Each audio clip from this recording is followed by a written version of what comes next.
こんにちは。今回は訳あって使っていない、もう一つある、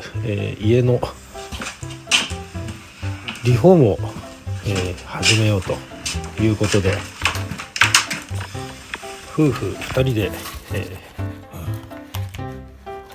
リフォームを始めます。初めに申し上げますと、我々夫婦は全くの、未経験ですので、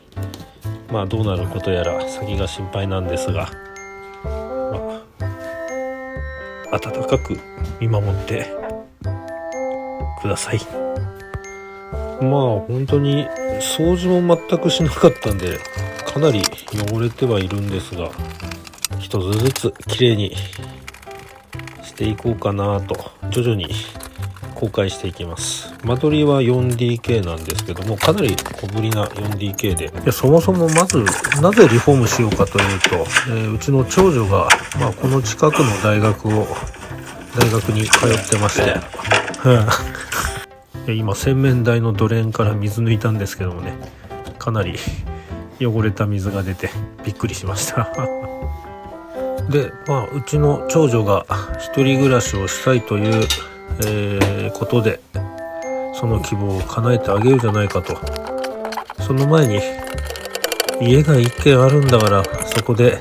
生活してみなさいということで、じゃあ試しにリフォームしてみるかということで夫婦で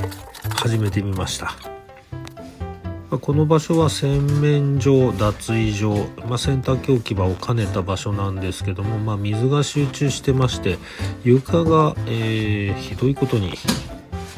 ベコベコというか腐って、フローリング、じゃあクッションフロアももう浮いてきちゃってどうしようもならない状態ですよね。よくこんな状態で住んでたなって10年前ぐらいですけどもね、思います。もともとそもそも子供も小さかったし、どうせ建て替えるつもりで、住んでたんでね、もう散らかすだけ散らかしていいよ、壊すだけ壊していいよって子供には言ってたんでね、いけないですよね。やっぱりね、綺麗に使って丁寧に使ってね、長持ちさせれば、それはさておき、ここから床を剥がしていくわけなんですけどもね、こんな感じで大変だ。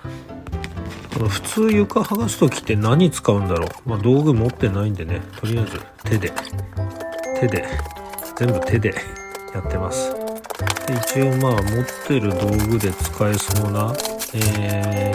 バイクとか車とか、タイヤを交換するときに使うタイヤレバー、とりあえずそれがありまして、あとドライバー、それで、力ずくでもうバキバキただ手で剥がしてます。本当はどうやってやるんだろうこの音だけ聞いてると屋根裏でネズミがチューチューガサゴソやってるみたいな嫌な音ですよね。手でこの床なんですけども、180センチぐらいかける130センチぐらいの小さなところなんでね、この後どうしようか。掃除まだしなくてもそうだよね、壊していかないとね。全くの素人なんでね、大きさ的にもちょうどいいのかな。このぐらいの小さいところからまず練習で、始めて徐々に大きなところをやっていくという、大丈夫でしょうか。これからこの先壊す予定がある場所は廊下といっても2メートル3メートルぐらいのちょっとした通路という廊下と、あとは、キッチン、その6畳の部屋、その2つの床はちょっと同じような形で剥がしていこうかな。妻です。初登場、妻登場。一緒によくこんな道楽親父に付き合ってくれる本当にいい妻です。で一応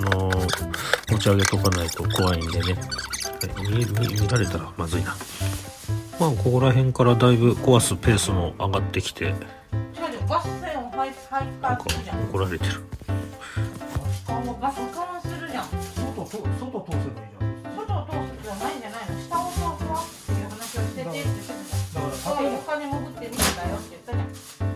ょっと押されてます。床潜ってみるんだと、じゃあ床は剥がさな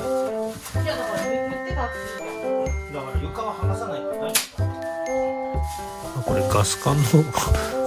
言い争いです。もともとがプロパンだった建物なんで、これを機に、都市ガスに切り替えようということもありまして、ガスの、見積もりに来た方がなんか下潜ってやられてたと。私は、ちょうど仕事でいなかったんでね、その現状を見てなかったんですけども、そんなことを言ってて、どうなんでしょう。ガスって下潜って配管やり直すのかな。ちょっとそこら辺はね、また後日、このリフォームの、進捗と同時にお伝えできればと思います。なんか普通の服なんでね、なんかかっこいい作業着みたいなの欲しいな。買ったら怒られるかな。どうしよう。多分怒られるね。今更ながら排水管に蓋を養生テープで蓋をして、多分何も入ってないから何も入ってなかったと思うから大丈夫だと思うけど、とりあえず床張るまで塞いどかないと。これ剥がし終わった後、2人で近くのホームセンタースーパービバホームがあるんですけども、そこで、床の板と、クッションフロア、あとボンドっていうのかな、のりボンド、あと、ヘラなんか、お店の人に教えてもらった、これがいいですよって、なんか溝がこうちょんってついたそのヘラを買ってきました。次回はその床の板を張って、フローリングを張るとこまでいけたらいいかなって思ってます。また次回もご視聴いただければと思います。最後までご視聴ありがとうございました。